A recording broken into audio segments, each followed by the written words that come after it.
So I've got Stan Efferding on today and really excited to have him back on. Dude, great to have you back, man. Thank you, brother. Appreciate the invite. Oh, anytime, man. Anytime. It's an absolute pleasure. So obviously last episode, there's another episode with Stan and we went heavy on a lot of stuff. But today I wanted to get straight into, firstly, Stan, if you can just tell the audience, who you are, what you're about, for anyone who, I don't know how the hell they've missed that episode, but they missed out if they did. So yeah, just tell us a bit more about yourself, man, and what it is you do and stuff. Oh, sure, brother. Yeah, I'm 57 now. So it's been a long, storied career. I'll try and keep it brief, but I was a skinny kid in high school, wrestled 98 pounds as a freshman and sophomore, 115 as a junior. I was about 115 as a senior. So when I got to college, 18 years old, I was 135 pounds and I wanted to be a bodybuilder. It's kind of comical thinking back on it, to be honest with you. I just kind of fell in love with the sport from looking at the magazines and the like. And I thought I needed to lift really heavy and be really strong to get big. And I think we know now that there's a lot of nuance to that. But so I just started lifting heavy weights and ended up getting really strong, but not very big, to be honest with you. And so I started studying everything I could.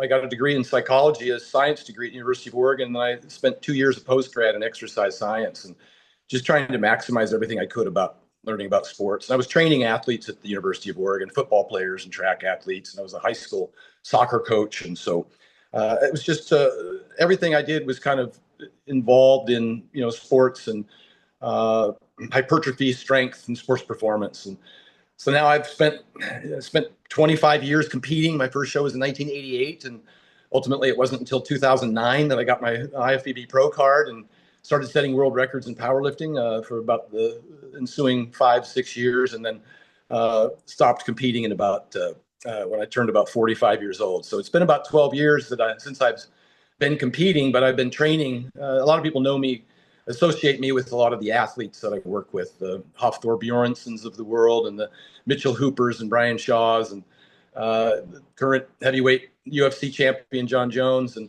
a whole host of other, Lane Johnson from the Philadelphia Eagles, Super Bowl champion. And I've just kind of been working with a lot of great athletes, but it's kind of a small percentage of what I do, to be honest. Mostly now with the vertical diet, we're just dealing with weight loss for dad bods and soccer moms as they've aged and just trying to make them get their health back and lose weight and get healthy.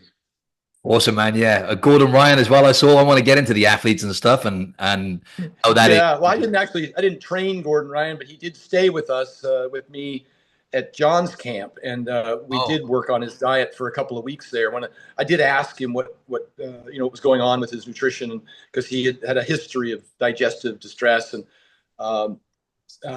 he did say he wanted to add some weight. And so I was able to cook for him for a couple of weeks and put a little weight on him and keep his foods down. But his wife handles his diet for him, and she was there as well. And so we just shared a lot of information. It was a great experience. Awesome. The vertical diet, obviously you've got it behind you there, and we touched on it last time. Well, I'd love to know a bit more. Just share with the audience a bit more about the vertical diet, because you've broken it down I think it's very good because it's very simple for the average person, number one. And also number two, you combine that nutrient density thing with digestion and lots of other stuff. So yeah, right under the title, I have the words simple, sensible, and sustainable. And mind you, the vertical diet is something I released 10 years ago, which sounds like common sense today. But when I released it, it was a bit of a departure from a lot of the over-restrictive guru diets that were quite common in the bodybuilding, figure, physique, bikini industry. And the vertical diet also attempts to address both ends of the spectrum, because remember, I was a power lifter, and so I would bulk up to 300 pounds in the off season to lift super heavy.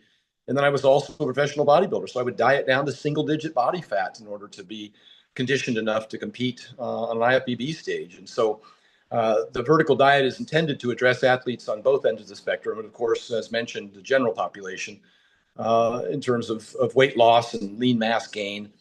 And it was intended to be more diverse and a little easier to comply with than what was kind of historically, at least at the time that I released it 10 years ago. And now it seems that the industry has moved that direction. They've stopped with most of the good trainers have stopped with the over restriction, meaning protein powders, egg whites, broccoli, and tilapia making up the bulk of your diet, and understanding now that we need a more diverse range of certainly micronutrients, but also in terms of gut health. I found that athletes in particular and chronic dieters would often suffer from digestive distress. And a lot of that's just from over restriction to begin with. And the micronutrient deficiencies that we would see and the digestive distress that we would see. So I tried to address as much of that as I could in the vertical diet and made a bit of a checklist, as it were, to make sure that people could manage the big rocks, the things that mattered the most, and try not to major in the minors. I wish I'd have known about your book, 10, 12 years ago when I was bodybuilding, Stan. As you're saying that, I'm like, yeah, that was definitely me. Chicken and Yeah. broccoli, nutrient deficiency, overly restrictive, ended up binge eating for like 2 years. You know what I mean? That would have been very helpful. But talking about restrictive diets, right? I want to get into, carnivore, keto versus, let's say, eating either a vertical, not even necessarily like a vertical approach, but just eating more of a wide range, eating carbohydrates essentially, right? Versus Yeah. really low carbs, because there's a lot of people that listen to this. I think a lot of them do carno and keto, and they found me through certain podcasts and stuff like that. So talk us through like what you see in that space, and just as an overall, for like, let's say we're speaking to the not athletes, obviously, people who just want to get to the next level. And they're thinking, maybe I could do better with some carbs, maybe this, maybe that. There's a lot of questions, right? Because it can get confusing for people. Yeah. Well, the macronutrients is a bit down the list of what the major important items are. First and foremost, I kind of put everything into a compliance. I've coined the term years ago, compliance is the science. And so, you mentioned that people would do these over-restricted diets and they just aren't sustainable long-term. And so what I wanted to do was create the kind of diet that could become a lifestyle that people could utilize to reach their goals, but that would be something you wouldn't go on and off, and something, as you said, something you wouldn't end up binging as a result of having participated in some over-restricted diet.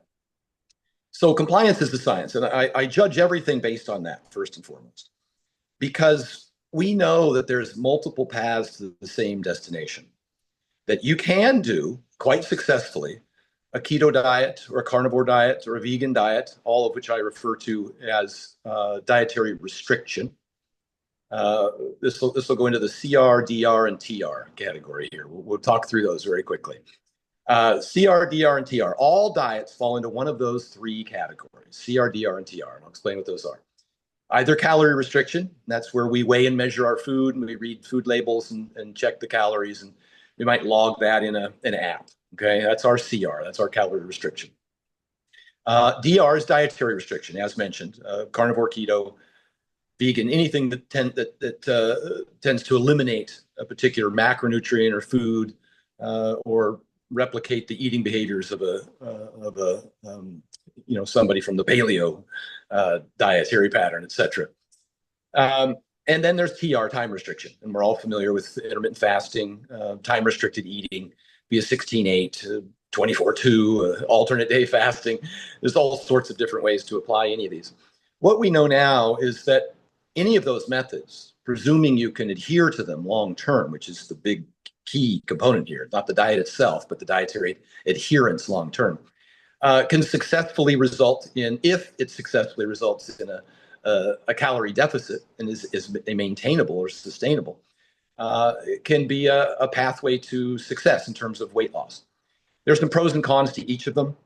And most importantly, is that we get sufficient calories and protein not to compromise lean muscle tissue, and get a diverse amount of foods such that we get adequate micronutrients, so we don't end up with deficiencies such as anemia, iron deficiency anemia, or just over calorie restriction, and end up like with women with the female triad, and having amenorrhea, cessation of menstrual period, and some bone mineral density loss, those kinds of things that we see in these over restricted diets. So that's kind of what I call a big tent that allows everybody to come in and be under one. I think allows everybody to participate in this process, to find something that works for them. I think Lane Norton always says, find something that feels the least restrictive, because we talk a lot in the diet about hunger being one of the key things that causes people to relapse or to binge or to go off of their diet. And so the diet that feels the least restrictive, the one that's easiest to comply to and doesn't make you hungry all the time, is probably going to be the best diet for you.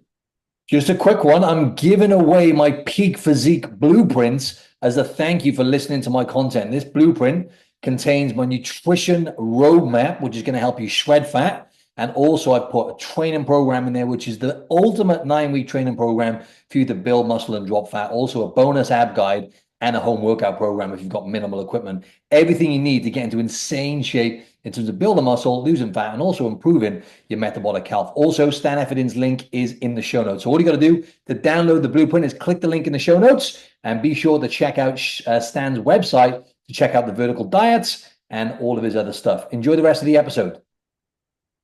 Yeah, love that. Love that. There we are. In a nutshell, it comes down to adherence, doesn't it, Stan? And I think a lot of people look, and I think people normalize as well, Stan, kind of like I used to, where I would be in shape and then I would do a comp and I would gain a bunch of fat and I go, oh, well, I'm back to living normal again now, kind of thing, right? So people might follow a certain approach and then they might rebound and wobble, gain a few pounds, lose it, gain a few, but they always go back to what diet was working, but it's looking at what's going to work long term, right?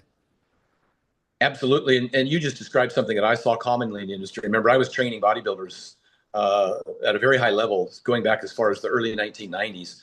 And subsequently, and more recently, in the last 10 years, been training bodybuilders, physique, figure, bikini, all the way up into the Olympia level.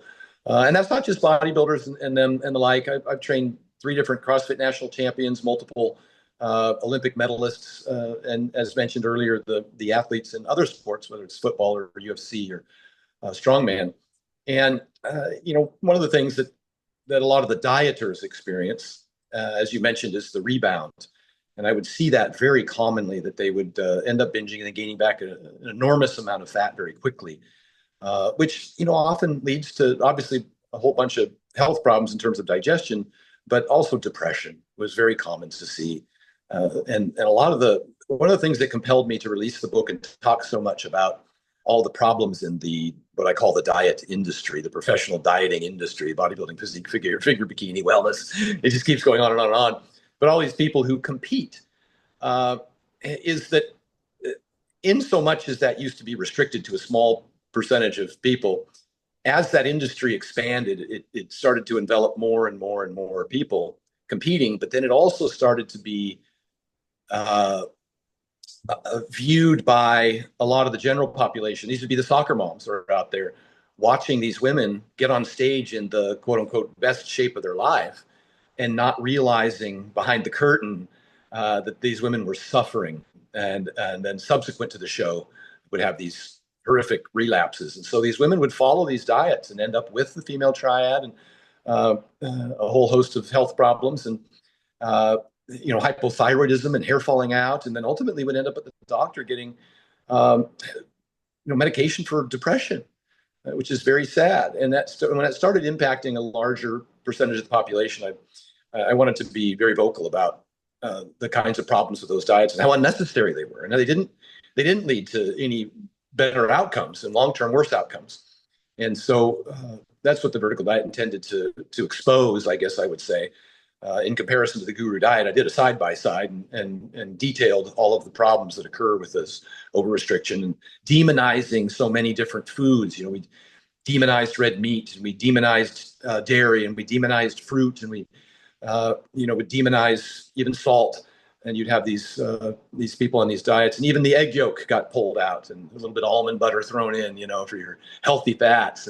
But we lost the choline and biotin as a result, and we lost the iodine, which obviously affects the thyroid. So there's a whole host of reasons why I think that you need, a pretty diverse diet that includes all of those foods, and that's what I attempted to do. And from what you've seen, Stan, being in a calorie deficit, people getting lean, even if it is people getting on stage versus, the soccer mom kind of thing. From what you see, being in a calorie deficit, is it generally someone who wants to be in a prolonged calorie deficit, let's say, and lose maybe a significant amount of fat? Is it generally, would you say, better for most, for performance, for whether that's thyroid or just how they feel in general, maybe even muscle retention, to generally have like more carbohydrates in there? Or would you say low carbohydrates? Because what I get a lot of reports, and I noticed this myself, Even if I have one day now, right, I'll play around every now and then, Stan. I'll do one day where I have low carb, sleep terrible. Last 2 times I've done it, sleep terrible. Right, I'm going to keep the white rice in, you know what I mean? But obviously everyone's different, right? Yeah, and that's been a common experience. Mark Bell experienced that, and of course Paul Saladino. And it's not to endorse Paul; he's got some interesting views that I certainly don't agree with. And I've been on his podcast and spoke to him about those. And I think that he migrated away from carnivore largely because of some of the conversations that I had with him many years ago, and started introducing Greek yogurt and fruit, which I thought was a very smart thing to do. But yeah, the restriction, particularly carbohydrates in terms of performance. Now, I should distinguish between someone who is a diabetic, and this is going to be multifactorial. So hang along here, because we can hold multiple truths simultaneously. Okay, if you are diabetic or pre-diabetic, type 2 diabetes, or even type 1, obviously, reducing carbohydrates is good advice because you're going to end up having prolonged, sustained glucose in the bloodstream, which is not good. It causes damage. And then these extended, sustained chronic insulin release, which is also not good. And that's for a diabetic, if you're a diabetic. Now, having said that, carbohydrates, it does not cause diabetes. That's not the way that works. Carbohydrates, it is ultra-processed foods and energy toxicity are generally what's overconsumed. And when you exceed your fat storage, then you start storing fat in the liver and then the pancreas, and that's what causes diabetes. It's an energy toxicity issue, irrespective of caloric intake. And we have many, many human-controlled trials demonstrating that over extended periods of time, showing that whether you consume carbohydrates or fats, if you control for protein and calories, there's no difference in terms of your weight loss or insulin markers. So let's understand that diabetes is caused by what they call energy toxicity, just eating too much and then and then storing all of it. Once you run out of fat storage, then it starts to cause all the problems. And if you have diabetes or insulin resistance, then you should definitely reduce your carbohydrate intake. But also in curing insulin resistance, any calorie deficit will do, even one that's in high carbohydrates. And the reversal of type 2 diabetes has been shown to be consistently able to be achieved with any macro percentage, so long as a significant amount of weight is lost, which for complete recovery is going to be about 15% of your overall body weight can result in a reversal of type 2 diabetes. For those people who don't have, and a restoral of beta cell production in the pancreas, for those people who already have damaged beta cells from having had diabetes for too long. So I'm trying to touch on multiple different things here at once. That the carbohydrates don't cause diabetes, that you can eat carbohydrates in a calorie deficit and cure diabetes, presuming the weight loss is significant enough. You should definitely restrict carbohydrates if you have insulin resistance, because you'll continue to have the symptoms of prolonged elevated chronic sugar elevation and insulin. But for a healthy individual, someone who's metabolically healthy and does not have insulin resistance, you can eat pretty near, as long as you're in a eucaloric diet, not in a surplus, you can eat a lot of carbs. You can eat an enormous amount of carbs because, again, carbs doesn't cause diabetes. And so long as your body, you have adequate workload or glycogen storage capacity, or are in a eucaloric state, meaning you're not in a surplus, you just the quote unquote glucose spikes, the normal physiological response to consuming carbohydrates, whether they're complex or not, does not cause diabetes. If you have an elevation of blood glucose and then insulin to manage that, and it doesn't exceed, say, 140 on your blood sugar levels, and then goes back down to normal within 2 hours, that's typical. And you can do that repeatedly. In the number of times a day that you do that, whether it's 2 meals or 6 meals or 8 meals a day, in the absence of a calorie surplus and existing insulin resistance, your body is perfectly capable of doing that. There's no evidence that wears out your pancreas, et cetera. Matter of fact, and I mentioned this study recently on Mark Bell's podcast, we have a study, a human trial on women showing that those who had the most robust insulin response to glucose consumption had the healthier pancreas. And so it seems in an acute state, much like training, when you go into work out, it raises your blood pressure and increases inflammatory markers. But you never suggest that was unhealthy, that exercise was unhealthy, because in the acute sense, it challenges the body to then become stronger. And the same thing can be true of these in metabolically healthy individuals, these short bursts of glucose elevation and then the body's insulin release and storage is quite normal and expected. And so you don't have to worry about blunting sugar spikes if you're a healthy individual. And that always, and I've said even as, I think it was 8 years ago, I did my Iceland seminar where I think publicly most people first saw at Hafthor Bjornsson's gym up there. There's a 2-hour YouTube video where I went over every aspect of the diet.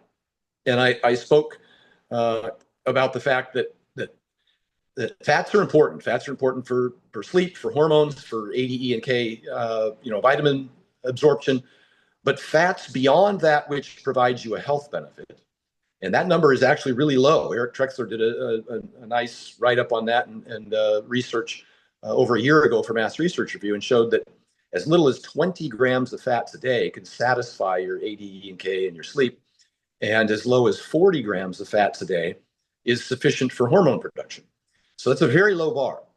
I don't recommend that low of fat. I'm just saying that you need some, but you don't need a lot.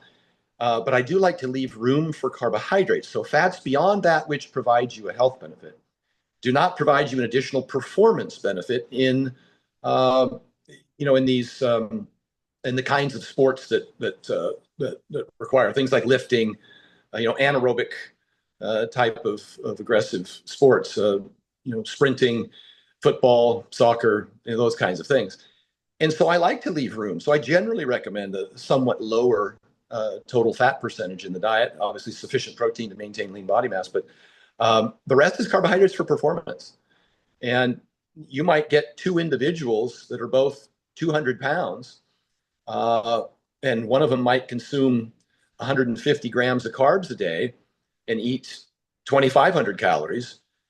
And a second individual who's a CrossFitter who trains twice a day might need 700 grams of carbs a day and consumes 3,500 calories. It's simply for the workload and to fuel the performance. And that's kind of how I use carbohydrates for different individuals based on their needs. Yeah, thanks for sharing, man. Makes a lot of sense. And as you were saying that then, I was thinking about clients that I've had, like a handful of clients who reversed type 2 diabetes in the past. And as I was thinking, I was like, yeah, none of them actually restricted carbohydrates at all, actually. They were just in a calorie deficit. They were eating in a way which felt, like you said then, kind of like the easiest approach, right? Like Lane Norton says, the diet that feels the easiest, or the diet, whatever you said earlier, basically is probably the best approach for most, providing you're sticking to the fundamentals, you're hitting enough protein to retain muscle, which, like you say, is a big one, right? So that's interesting. But on the big thing about when I say the diet that feels the least restrictive, and we already touched on it, I said that hunger was the main reason people went off a diet. So we focus heavily on satiety. And you and I both know, in your audience, I think generally has a good feel now for the fact that certain foods keep you full longer than others. We have the Kevin Hall's research showing that ultra processed, hyper palatable foods, which is usually a combination of sugars, fats, and salts, your ice creams and donuts and those kinds of things, are a combination of carbs and fats. So eliminating ultra processed foods is a great idea for somebody who's trying to lose weight. Satiety is the key, and we have a few tools in our toolbox that we often lead with our clients to help them be more satiated, so they have less hunger, so they can not feel as restricted, and they can have more long-term dietary adherence. One, of course, which is going to eat more whole foods and less ultra-processed foods, to eat a higher fiber diet, just more salads, because you get this huge volume of food with much lower calories. Higher protein diets tend to be more satiating. And then there's also a satiety index you could just Google, which studied how long people expressed satiety after eating particular foods. And couple of the highest foods on that satiety index, one is boiled potatoes, and another is oranges, which I lead with in the vertical diet as part of the foundation. mainly because they're very high in potassium. Potato being twice the amount of potassium as a banana even. And so I like to lead with those two as your initial carbohydrate source. I know people think it's steak and rice, but most dieters never get to the rice because they need to satisfy their 4,700 milligrams of potassium a day first, and that gets you into potatoes and fruits and yogurt, and that pretty much, and some spinach, any high potassium vegetable. And so that kind of pretty much satisfies your carbohydrate demands if you're in a calorie deficit trying to lose weight. And the rice is really for, as mentioned earlier, that's your high performer, CrossFit guy, athlete. That's when they start getting more calories. And those calories, I like to, when you're trying to consume in a calorie excess, often it can be hard to digest some of those. And so I pick the more easy to digest fruits and then things like white rice as opposed to sometimes people, if you overconsume, say, oatmeal or bread, they accumulate over time. You tend to get bloated. Spaghetti is another one. If you ever had a big spaghetti dinner, you sit there with a gut bomb for 2 hours straight. You're just bloated. That was my experience. And that was the experience of a lot of the athletes I worked with who were trying to maintain a calorie surplus, is that certain foods would just make them feel really full for too long. And I needed for them to be able to eat more food faster, digest it sooner, and eat again quicker. And repeat that process over and over and over again in order to maintain their weight. Lane Johnson from Philadelphia Eagles gets fined if he loses too much weight. And so he had a very big incentive to find a diet. That's why he reached out to me many years ago, where he could maintain his weight. And he was having a really hard time eating enough food because the dietitians, and this isn't a knock on dietitians, my co-author is a PhD RDN who is director of dietetics for UNLV, Dr. Damon McCune. Not a knock on dietitians, but if you haven't lived this, and you haven't had to eat a significant number of calories, 5,000, 6,000 calories a day for an extended period of time, it's hard for you to understand how difficult that is. And it can't be pizza, pasta, and pancakes because it bloats you and it drives your blood pressure up and drives your LDL through the roof. So a healthy diet, one that you can consume a lot of food and still digest it well. He was being recommended like almost exclusively boneless, skinless chicken breast and quinoa, and 5 cups of quinoa a day. Can you imagine, trying to consume 5 cups of quinoa a day consistently? You'd just be constantly bloated. And so I introduced the vertical diet and used the monster mashes. The texture matters. And so say if I've got a dieter, I'll have them, cut and chew steak, a lean steak or chicken. But if I've got a weight gain client, then I'm using ground beef mixed with rice and bone broth so that you can consume, a lot more food a lot faster, and it digests quicker because it's kind of pre-chewed, you might say. And I kind of stole that from the sumo wrestlers. And I know people think the sumo wrestlers is just being fat, but they're some of the most heavily muscled athletes on the planet. And they would sit and eat those bowls of broth and rice and chicken and veggies. And the moisture, the texture of that was such that they could eat an enormous amount and not be overburdened just mechanically in terms of chewing and swallowing. And so those are some strategies that I use on both ends of the spectrum. Potatoes, yeah, it's a good point. Let's touch on that in digestion, because I know you're big on this in the vertical diet and low FODMAPs and high, obviously avoiding some of those higher FODMAP foods generally. But yeah, with the white rice and potatoes, right? Potatoes is my go-to. Like you just nailed it then, right? I was just thinking in a deficit, if clients are okay digesting potatoes, great. And for myself, if I'm in a deficit, potatoes as a starchy carbohydrate is great because it fills you up so much as well. So let's touch on that because the digestion, that's the only thing I find. You mentioned about what did you mention? Monster mash then?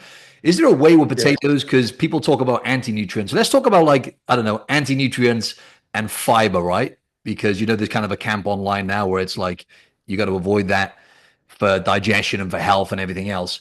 How do you, because I know you break it down in the book, right? Low FODMAPs and fruits and vegetables, which are easier to digest. So give us a little run through that, I guess, fiber, and then generally just foods, which are, I guess, harder to digest. Yeah, particularly, and that whole conversation kind of gets into some very individual responses to food. Some people have different food allergies. As we know, some kids have peanut allergies. If they eat a peanut, they'll go into anaphylactic shock and could die. Those kids shouldn't eat peanuts, but you can't generalize that onto the rest of the population. There's a host of foods that are common, that have common allergies, shellfish, even eggs, that certain people need to be careful of, that they have a bad response to. And those who suffer from IBS, irritable bowel syndrome, the best research that we have on the trying to relieve the symptoms of that comes from the FODMAP, the low FODMAP menu, fermentable oligo-di-monosaccharides and polyols, FODMAP, which you could just Google. And you'll see that there's a significant body of research from Monash University out of Australia, where they've demonstrated in many trials that they can help a large percentage of IBS sufferers have a decrease in symptoms.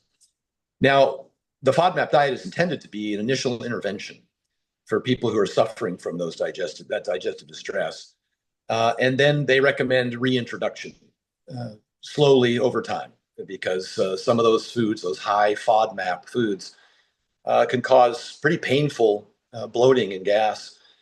And the reintroduction process can be challenging. You might require a dietitian to work with you because you can only introduce one food at a time, and even then the dose matters. Some people, another example would be lactose from milk. It's a perfect example.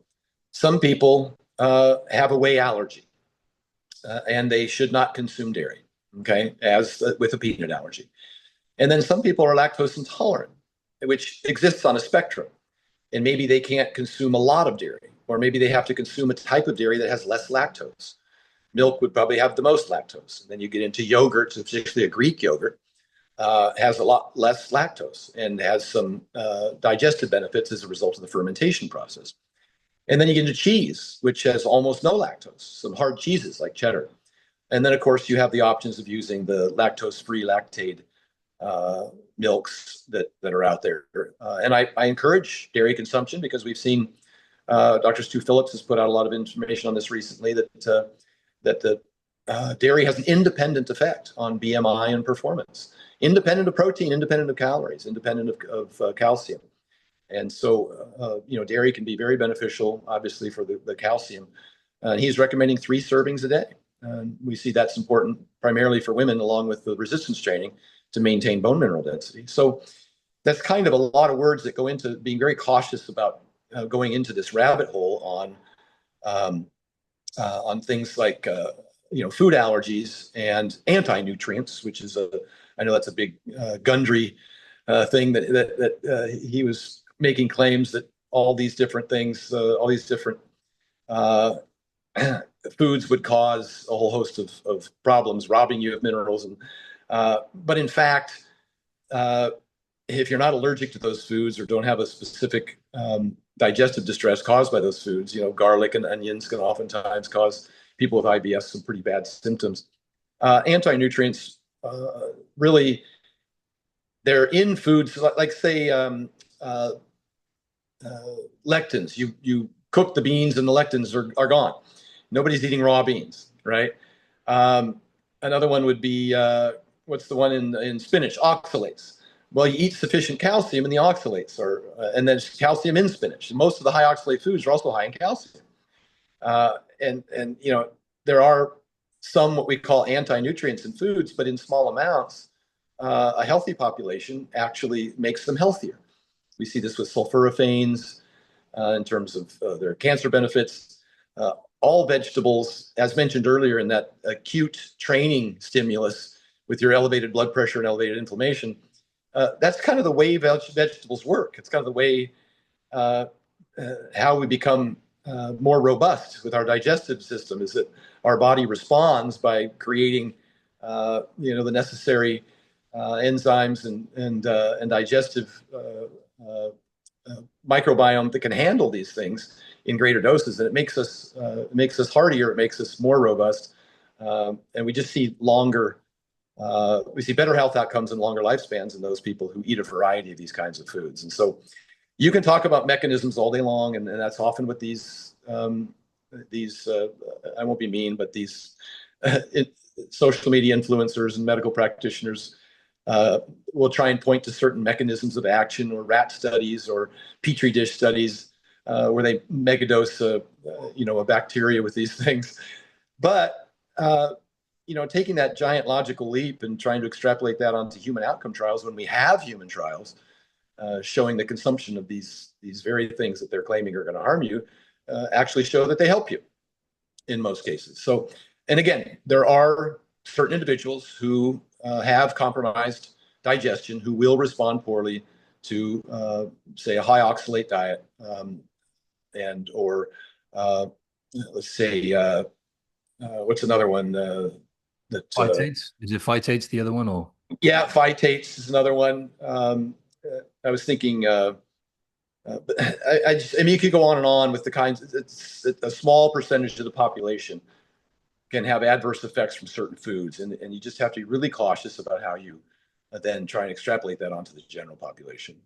And the reality is, when you cook them right, that plays a massive part in terms of what you consume in them. Huge. With the, yeah. If you eat same them would be true of just, I mean, beans, obviously, but same would be true of something like broccoli. If you cook that soft, most of the FODMAPs are going to be lessened to such a degree that you can consume more of it. And quantity matters. I would say it's dose dependent. How it's prepared matters. It's individualistic, and it can be cumulative in nature. And oftentimes, I mentioned earlier, if you're eating a ton of bread and a ton of oatmeal consistently, maybe day one's not too bad, but by day 3, you start to feel the symptoms of it, just excess bloating. And you would not attribute that to the oatmeal because you've been eating it the 2 days prior. But some foods, and not to say oats is bad, it's not a good food, bad food conversation.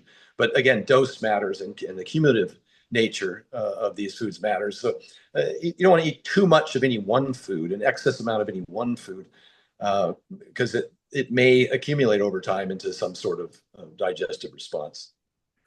Yeah, and to switch gears a bit there, Stan, right? I want to talk now on building muscle, right? A lot of guys listening to this. There's some women, maybe guys, they want to get jacked. They want to get jacked like you, Stan, right? And they want to stay. Yeah. Of course, man. Why not? I mean, it's easy, right? It only took you 40 years. Maybe longer. I don't know. Maybe less time. Don't take offense by that. You're like this. I'm younger than that, dickhead. But anyway, man, I was going to say with building muscle and also HRT and TRT. So what I see is a lot of guys, if you need it, you need it, right? If you need hormone replacement, and there's a lot of nuance to all of these questions, of course, right? Individual variants. But generally, I see a lot of guys taking HRT straight away before they've actually kind of built the foundation and they've done the fundamentals like optimizing sleep. Most people are generally sleep deprived or not having optimal sleep, sunlight, lifting weights appropriately as well. I find a lot of people, they don't lift weights appropriately for their body and the stress they've got coming into their life to recover properly. So you tell us a bit more about, building muscle and what you see with a lot of people taking HRT and TRT and where you think generally that would be kind of appropriate for men in particular to kind of look into. Again, I know it's a broad question, but. Yeah, no, I talked about this in my ISIN seminar. I went into detail about hormones and hypogonadism and hypothyroidism as well, but hypogonadism is low T. And I spoke about the fact that if you're low testosterone, you're going to have a very difficult time building muscle.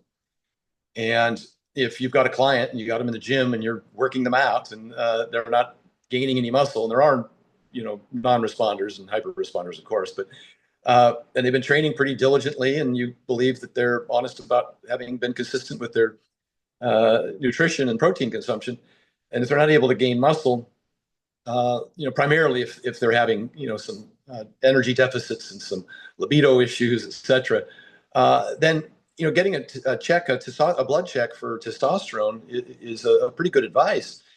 And then I said that a lot of, even if you go in and you find out you've got low T, a lot of the low T can be, in our population, can probably be caused by, as you mentioned, poor sleep, or too much body fat, causing a conversion of testosterone into estrogen. And so my first thing to do would be see if we could fix some of those problems. I don't, as mentioned in the seminar, I said, my first response isn't to go on TRT, because you're kind of kicking the can down the road, because if those problems continue, the TRT will work initially somewhat well for a short period of time. And usually behind poor sleep and excess adiposity is the building up of insulin resistance and type 2 diabetes, which is going to keep accumulating until it rears its ugly head. We call that the canary in the coal mine. If you have some ED as a result of obesity, then you probably have some insulin resistance. And now you're looking at potentially having, microvascular damage, which could be permanent. We see that, diabetics with the discolored, the blue and black lower legs and feet, ultimately resulting in amputation. Long before that happens, you see the microvasculature in the eyes and in the sexual organs that is compromised, causing that loss of libido, et cetera, and erectile dysfunction. And so if you're experiencing that and you have, poor sleep and excess adiposity, losing weight and addressing insulin resistance and diabetes, those should be some loud alarms going off. The lifting of the weights is that really is just a good indicator. So anyhow, yeah, if you have low T, you should get it. You should look into treating that, whether it, initially be by lifestyle, getting a CPAP for your sleep, losing weight so that you're not converting your testosterone into estrogen, improving your blood sugars and all of that. And then if after that you still are experiencing those symptoms, and I'm cautious to say that you don't necessarily look at just the numbers on the blood test. You treat the patient and their symptoms, not the numbers, because some people can respond very well. I was training a world-class powerlifter who had a testosterone of 400. He was a natural athlete too. And he was, in single ply, he was squatting over 1,000 pounds and didn't seem to have any problems with that. And I used to laugh at him. I said, "Is this your sister's blood test?" And I was just teasing him. And, but he performed quite well had a long storied career. And I won't disclose his name because that's personal information, but his testosterone was 400. Then you've got Lane Norton, who's natural. He's got testosterone of 1,100. But you might have a client with a testosterone of 350, 450, who has all of those symptoms of libido and lethargy and sort of a hard time gaining muscle, as compared to some years previous, who might be a good candidate, ruling out all the other potential causes for testosterone therapy. So we don't just look at the number. And then oftentimes what will happen is that medical practitioners without much experience will initiate a very low testosterone dosage. The problem with that is there's a feedback loop, and so your own endogenous testosterone is going to reduce.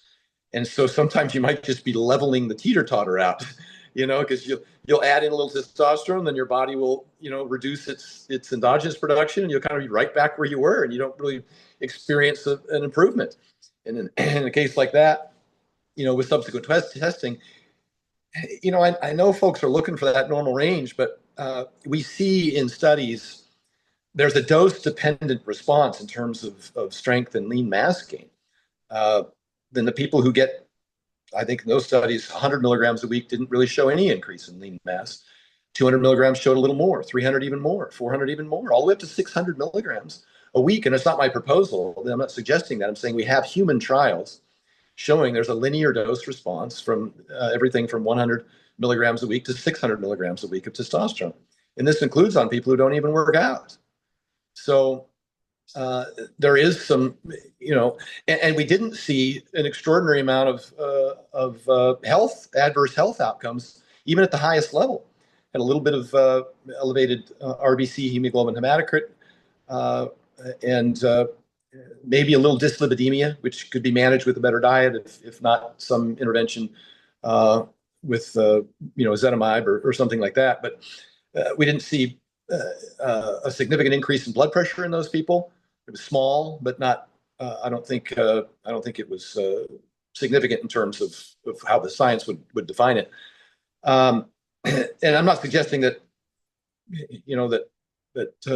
super physiological doses of testosterone don't have their potential health consequences, but it does seem to be dose dependent, and it does seem to be very individualistic. And starting a regimen with the intention of having better performance outcomes, and by performance I can just mean energy, and I can mean libido. I don't necessarily mean just training in the gym, but might require that you look at your doses over the course of the number of months that you continue to get follow-up testing, And you might titrate those up until you do start to experience the results that you want. And a good practitioner would do that with you, and then look at, all the markers that might, where you might experience adverse effects, and those could be managed in some fashion. So I know that sounds like a lot. Like you said, there's a lot of nuance involved there. But we do know this. We do know that hypogonadism, uh, people suffering from hypogonadism have higher all-cause mortality than those in the normal range. And so for those folks, implementing testosterone replacement therapy is actually better for their health than staying where they're at. Mm. Yeah, it makes a lot of sense. Like you say, there's a lot of nuance. Is that seminar on YouTube, just to check? It is, yeah. If you just Google Stan Efferding, Iceland, it's Hafthor Bjornsson's gym. It's a 2-hour seminar. And, I haven't gone back and viewed it. I hate watching the stuff I've done previously because I always think of things I should have said differently. Yeah, you always critique yourself. Yeah, I can see that in you, man. You know what I'm saying? You look at it, I could have done this better, could have done that better. Yeah, and there's some claims in there that I made that I don't agree with today and that aren't in my book. I mean, in my book is more recent, my ebook. That's the reason. See, I launched the Vertical Diet ebook about 10 years ago, and it was version 1.0. And now I'm on version 4.0. I've updated it over the years to maybe provide adequate nuance and to add answers to additional questions that I'd received from clients and just folks who have DM'd me over the years, and to update as the science is updated. And I provided the new copy for free to anybody who bought a previous version. So, but I look back at things I said 10 years ago, and there's a couple of things that I feel very differently about today. Most of it, I still make the same recommendation, but I think that's the case with most of us who've been in this industry for long enough that there are things that we evolve on. Yeah, see, ladies and gents, that's who you want to listen to, right? Experts who are willing to evolve, iterate, change the way you think. In fact, sometimes you want to change a lot of things, right, about certain stuff because the science is always evolving. So that's what I really like about the stuff that you put out, Stan. I got to give that to you, man. It's yeah, it takes a lot of work and a lot of courage to do that. So hats off to you. So I was going to say as well, so for example, not to make it too much about me, but my testosterone levels last time were about 850. So I'm 37. I've never taken steroids or anything like that. But, I'm getting another blood test now, waiting for my results. But let's say I got into my 50s or whatever, right? And I noticed I'm doing everything that I can, and my test levels are just nothing's happening. They're dropping or whatever. It's definitely not something I'd be against doing, of course, right? But do you think, like, speaking to the masses, do you feel like the way it's going now, and luckily the technology we've got and the awareness we have, do you think it's going to be beneficial for most men, like aging men? Would you say like 40s, 50s, maybe 60s, possibly to take that route? Or do you think most men will probably benefit from not having to do it, just in general, like looking at the data? Yeah, I mean, it's hard as I've evolved into supposedly a science-based practitioner here, making recommendations for most people. As we went over in some detail, I think it is wise to get a test and to look at, like you said, if you got into your 50s and 60s and all of a sudden you had, took you longer to recover from training to such a degree that it was adversely impacting your training, or got significantly weaker, or lost an inordinate amount of muscle tissue and increased your body fat, your body composition in general, or had,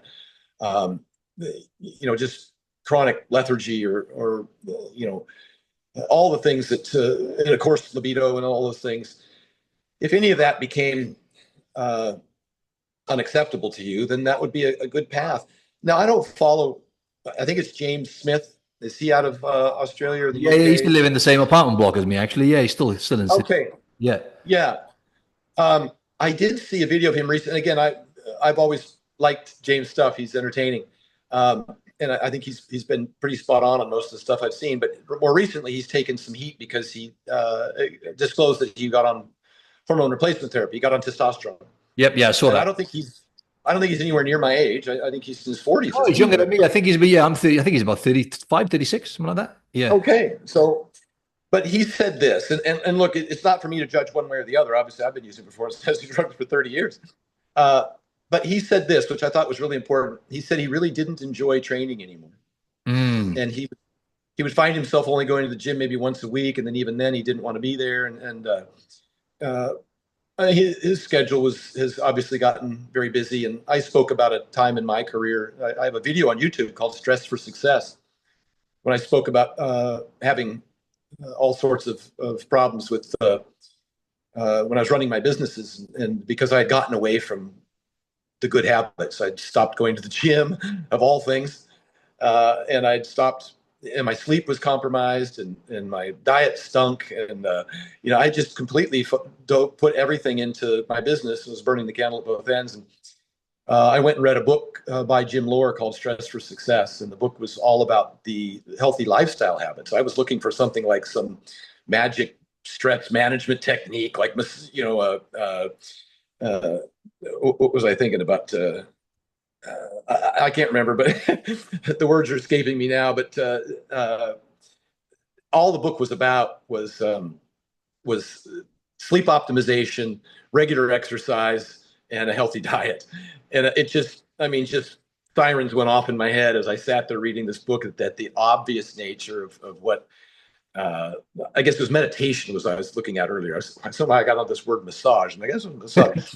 Earlier I was thinking that I was hoping the book would tell me about some sort of meditation technique that I could employ to battle stress, and that's not it at all. Again, that's majoring in the minors. It was about, and I had not been doing all those things. I was sleeping maybe 4 hours a night. I hadn't exercised regularly. I was eating dollar meals at McDonald's because it was a startup business and I was broke, and we were working 16 plus hours a day. 7 days a week. But, maybe some of that is what James is experiencing. I don't know. I can't speak for him. But when he said he stopped enjoying training and he was reluctantly going to the gym once a week and just wasn't into it, that training stimulus is paramount. Stu Phillips has talked a lot about this recently. That's Stu Phillips from McMaster University in Canada up there is kind of one of the premier PhDs in exercise phys that we all look to for guidance. And we talk about protein, and we talk about creatine, we talk about this, that, and the other. The training stimulus far exceeds. I'm so glad you went here. Yeah. And he was talking about that for women too. He's like, people are like, well, they need to lift heavy for bone mineral density. And I used to believe that. And I generally try and, the women I train, I generally try and get them to utilize, a decent amount of weight. But he's like, no, he says they need to do it. 70 plus, 80 plus % of the population doesn't do any resistance training. And we see, even with things like jumping, we see bone mineral density improvements for the whole body. And so he's saying that any kind of weight resistance training, and gradually, first you want to, of course, create the habit, but then gradually over time, they'll progress their loads. But it doesn't have to be heavy. It can be light. Eventually, we would like to get some measurable degree of effort. Whether it's light or heavy, it's the effort that matters more than the load, right? We know that you can get the same hypertrophy response from a 5-rep set as a 30-rep set, presuming you use enough effort.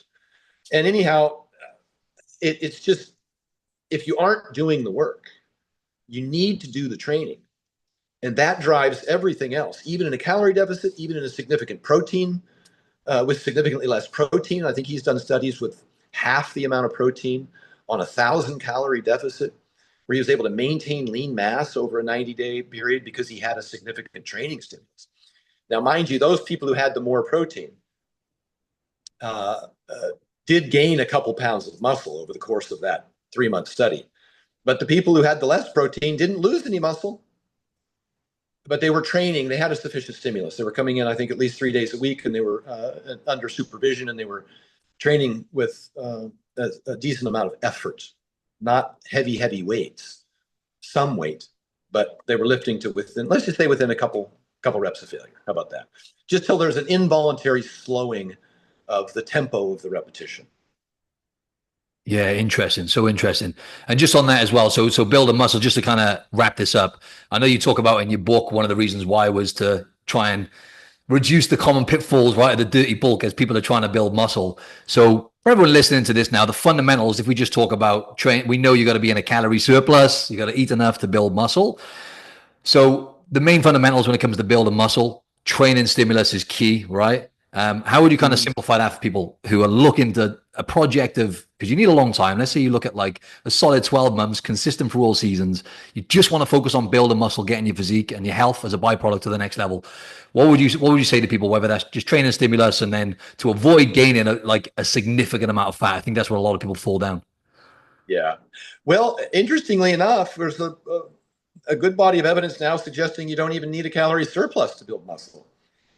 Kind of depends on your existing body fat levels. Yeah. That you can use, that muscle isn't built. You can just eat all the calories you want, you won't build muscle. It's the stimulus is the driver. The mechanical tension is the driver. And if you just have sufficient calories, meaning maintenance, could even be maintenance, your body will, and adequate protein, which I think we're right now, Stu's suggesting is 1.2 to 1.6 grams per kilogram, or maybe as much as 2 grams per kilogram if you do intend to gain weight, gain muscle, or certainly if you're on dieting, it could be helpful to actually get 2 grams of protein per kilogram of body weight. And again, that would depend on your body fat levels, because a person who's got 35% body fat doesn't necessarily need a gram per pound. So sometimes we use lean weight or goal weight in order to make those recommendations. But so it's hard to make a blanket recommendation as far as a gram per pound or 2 grams per kilogram. So getting adequate protein, and then in terms of calories, just obviously it's harder in a calorie deficit to gain muscle, but you can. Kind of depends on your training level and your body fat percentage. But the leaner individual will have a harder time at maintenance, because sometimes they might be robbing their storage. They might just not have enough fat to continually provide sufficient energy. And it's kind of harder. You're walking the tightrope when you're talking about maintenance calories for a super lean individual who's active. And so I would recommend that they get into a surplus. But you're in a safer, and I know there's no body type diet, but if you're thinking in those terms, you're thinking ectomorph, mesomorph, endomorph. The ectomorph probably want to eat a few more calories. And again, there's no body type diet specifically, but that individual's, they're threading the needle between gain and loss all the time. They're catabolic and anabolic back and forth. But if you're mesomorph or endomorph, you've got plenty of fat tissue for energy, then get adequate protein, get some maintenance calories, and then the stimulus is what's most important. So let's move off of calories and protein. It's pretty obvious, right? You need sufficient calories and you need sufficient protein. And get on to the stimulus, because we've agreed that that's the most important driver of hypertrophy. What we see now is that training twice a week is better than once a week, significantly better, measurably better, per body part. Let's be specific about that. So training chest twice a week is better than training chest once a week, or twice every 8 days, however you want to map out your schedule. But if you do 10 sets once a week or 5 sets twice a week, the 5 sets twice a week is significantly better, measurably better than the 10 sets once a week.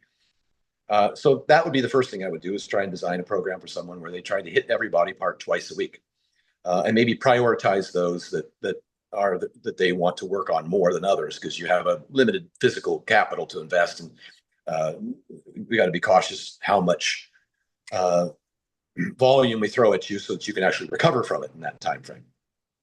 I know for me, I have a hard time if I train on Monday. I have a hard time training legs again on Thursday.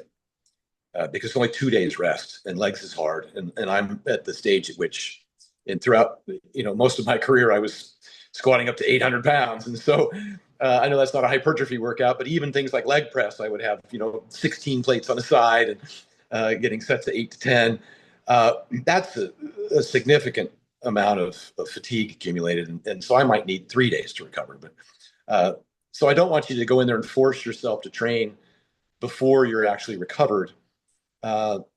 That's why sometimes I get into the twice every 8 days. I'll do upper day off, lower day off, upper day off, lower day off. That's kind of my favorite program now. If I want to, if I was going to just, if you had, all the time in the world and you weren't stuck to which days you could go to the gym, but some people kind of like to have their Sunday off and train chest every Monday and Thursday, whatever. So first, the most important thing is the frequency. I think next to that, some people might jump to volume, but I err on the side of effort. I think the next most important thing, effort and progression before I get to volume. That you want to lift to within a rep or two of failure. For powerlifting, you can probably leave at least 2 reps in, maybe 3, but you're going to be lifting much heavier loads. You're going to be lifting 85% of your 1 rep max for a triple. But for bodybuilding, you can do any range. You can do 5s, you can do 8s, you can do 12s. I don't care, but it has to be within a rep or 2 of failure. So that's what I refer to as effort. Some people refer to that as intensity, but I think intensity is defined as the weight, the amount of weight. That's what my understanding is. But effort is pretty clearly how close to failure do you go. And next on that list is going to be, for me, is going to be progression. You want to be able to add 1 rep or 5 pounds as often as you can over the course of your training. It doesn't happen every week. It's not linear. And here's where we get into some nuance, some things that I didn't understand 10 years ago that I agree with today, is that if you move a heavier weight slower, you didn't necessarily get stronger. So it just doing 1 more rep, but it's a grinder, doesn't necessarily mean you got stronger. So it'd be cautious. Did you actually, the adaptation already occurred? And that's the second part. And this is kind of confusing to folks, is that you don't add weight to get stronger. You get stronger so you can add weight. This is something I first heard Jordan Fagenbaum from Barbell Medicine talk about. We're not necessarily forcing adaptations. We go in and we train very hard, and then the strength is the result of the adaptation. It's not something that you force. It's something that happened after a training session that allowed you to be able to lift more in your next session or in subsequent sessions. Again, not linear. You don't get to add weight every workout. It doesn't work that way. At least initially, it's mostly neural adaptation anyhow. But if you're talking about just adding contractile proteins, building muscle tissue, which takes time, the best indicator of that is your ability to lift more weight or more repetitions with the same load under the same circumstances, meaning same range of motion. That's why I kind of like machines these days, is because it's a more measurable, replicable way of testing your progression. And kind of the way I recommend to people now is to pick a weight that you can do for, say, and I like the heavier stuff. I like to get both the benefit of hypertrophy and strength, which you can get stronger in the 12 range, but you can get even stronger in the 6 range. To me, it's more measurable, and there's less. I don't use the word fatigue in terms of soreness. I use the word fatigue in terms of perceived level of effort, that sometimes it's easier to pour everything into a 6 rep set than a 12 rep set, just mentally. And that seems to be one of the key triggers for being able to recruit muscle fibers, is that can you, what's your perceived level of effort? This is why sets of 20 are so freaking hard, because the whole set, your mind is just like, Jesus Christ, what am I doing? And it's so easy for your mind to just shut your body down after a while, mentally. But a 6 rep set, that's not the case. So I got to do 6 reps. So my recommendation is you go and you find the heaviest weight you can handle for 6 good reps, such that, again, you have that involuntary tempo slowing on the 6th rep, and you're not at failure. Maybe you could have done 7, maybe not, I don't know. But each week, if you continue to repeat that exercise, gradually over time, you're going to be able to get 8 reps there with the same level of effort, the same involuntary slowing. And once you get to 8, then you add a little weight, and now you're back to 6. And then you do that, a few more weeks, you're at 7, a few more weeks, you're at 8, add some weight, go back to 6. And that cycle never ends. Maybe eventually you plateau on a particular machine, or it starts to get uncomfortable or whatever, and then you pick a different exercise that hits the same muscle group through the range of motion and through the path of contraction that optimally stimulates that muscle, meaning you could switch from a hack squat to a leg press, is what I'm saying. And you start over again, pick the heaviest weights you can handle for a hack squat and a leg press is kind of a bad example, because a 6 rep leg press or a 6 rep half squat is a lot of freaking load. Hell yeah. You might end up going 8 to 12 up there. Once I get to 12, I add weight, go back to 8. And then once I get to 12, I add weight, go back to 8. 8 to 12 is, I still like the 6 to 8, but after a while, depending on who you are, that could be a lot of load. It takes quite a bit. You spend most of your gym session loading up the leg press, don't you? Like that. You spend most of your session loading up the leg press, don't you? You know what I mean? It takes you like 20 minutes. Yeah. Well, on a lot of the almost all the leg extension machines that are out there, I've actually started using those weights, the pins that allow you to put a plate on the weight stack. Yeah, I've done that. Yeah. And in the absence of that, you're one-legging the stack. At most gyms, I end up single leg extending the stack. And I know a leg extension is not very, alpha male these days, but it's just an example. Sometimes I don't want to load up a hack squat, but I try and do that at least once a week, get a pressing movement in, and then at least once a week get an extension movement in. Yeah, I guess the question I didn't answer then is volume. Because I said that frequency was most important. I said that effort was probably second, or progression is probably third. And I guess volume would be kind of dictated by your progression. If you do too much volume, maybe you're not recovering well enough and you're not progressing. And if you do too little volume, maybe you don't have sufficient stimulus to progress.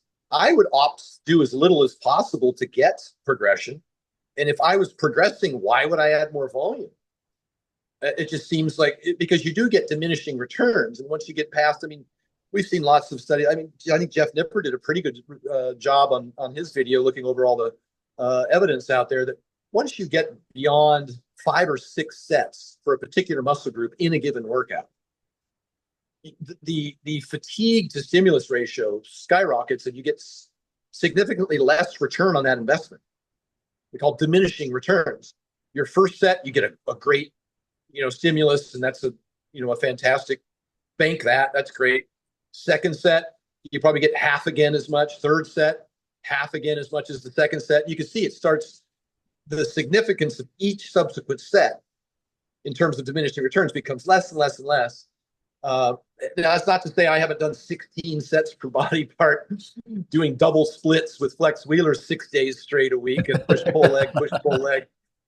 But, I was on a gram of gear a week. I was, eating, breathing, sleeping, bodybuilding twice a day, living in an apartment across from the gym. And that's all I did. I didn't have a job. I didn't have a mortgage. I didn't have a family, So there's circumstances understanding that everything goes into the same fatigue or stress bucket. Your work, your family, your stress, your sleep, all goes into the same bucket as your workout. And so if, like I say, you have limited physical capital, but that can be affected by other things. It's not just training capital. Everything goes into that same fatigue bucket. And so I was in a place in my life back then when I was training with Mark Bell and Flex Wheeler to where that's all I was doing, 100%. I didn't have kids. I wasn't married. I was already financially in the position to where I could commit everything to that. I was living in San Jose in a extended stay across the street from the gym and training with Flex twice a day. Nice, man. I did a whole video on it called Why I'm a Hypocrite. I have a YouTube video called Why I'm a Hypocrite. I talked about that I was able to do that, and so for me to tell somebody about what I did doesn't take into account their personal circumstances and whether or not they had all of the advantages that I had. Love that, man. Love that. What I'm going to do, I'm going to share the next episode so people can watch now. I'll put it in the corner of the end of this video, so you can go check that out. Because I know you covered everything there anyway, man, with training. But if in case they wanted any more depth, we went, a solid half hour into the training stuff last time. Although from what you've said, a lot of it's probably evolved already. But what you were saying then was very similar to what you said last time. You just broke it down in a short amount of time, but also there was some more nuance there, which is interesting. Hey, Stan, where can the audience find you, my man? Obviously, I'll share your stuff in the show notes and stuff. Yeah. Hey, let me, everything's at stanefferding.com. At stanefferding.com, I have a link to the Vertical Diet 4.0 ebook. It's 250 pages with over 200 references to peer-reviewed published research, links to articles and videos. I also have a link for those in the US to my meal prep company, Vertical Diet. I sell Monster Mash and deliver it to people's doors all over the country. There's also a link on there for blood tests, where in the States, at least, I've collaborated with Merrick Health to direct everybody to get a blood test. And the cost is fantastic. I used to pay $300-400 for blood tests. Now, this one with the discount for the same comprehensive panel is about $140. So it's very easy to do. You do it online. They email you a requisition form. You go down and get your blood drawn, and then they email you the results. And so I want people to do that. I think it's very important. At Instagram is Stan Efferding. And all my YouTube videos on my YouTube account is Stan Efferding. Awesome, man. It's interesting you said. I was just recommending Merrick Health to a client the other day, one of my clients in the States. I didn't know you were collaborating with them, so that's awesome. I'll share that, and I'll use that with clients as well. Yeah, they're doing a great job. I'm very impressed with those folks. And I've been using doctors and blood tests going back since I was 20 years old. And I had them done on almost a monthly basis throughout most of my competitive career, 2007 through 2014. And so to have Merrick come along and provide such an affordable, easy to access blood test for half the price I used to pay, that to me was a huge, compelling reason to get involved with them and promote that to my clients. That's awesome, man. I'll definitely be sharing that in the show notes, and really appreciate your time, man. It was awesome to catch up, and I'll share the next video in the corner there of this screen, right? So people can watch that next, the one that we did last time. Yeah, thanks again, brother. It's great to have you on again, man. Absolute pleasure. Thank you, brother. Appreciate you, man. Take care. Cheers, Stan. Take care.